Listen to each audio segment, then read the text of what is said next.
সংগ্রামী সাথী বন্ধুগণ, আজকে আমরা কি দেখছি?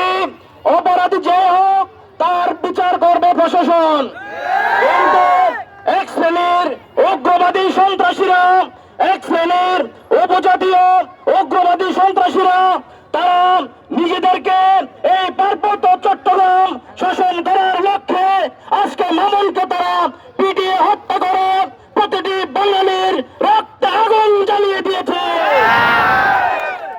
শান্তিপ্রিয় সংগ্রামী জনতা, এই মামুনের হত্যার পিছনে যারা জড়িত রয়েছে প্রত্যেককে চিহ্নিত করে প্রকাশ্যে শাস্তি প্রদান করতে হবে।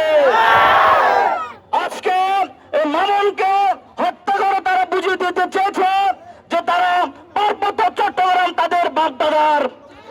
আজকে মনে রাখবেন, এই পার্বত্য চট্টগ্রাম কোন উগ্রবাদী সন্ত্রাসী গোষ্ঠীদের নয়।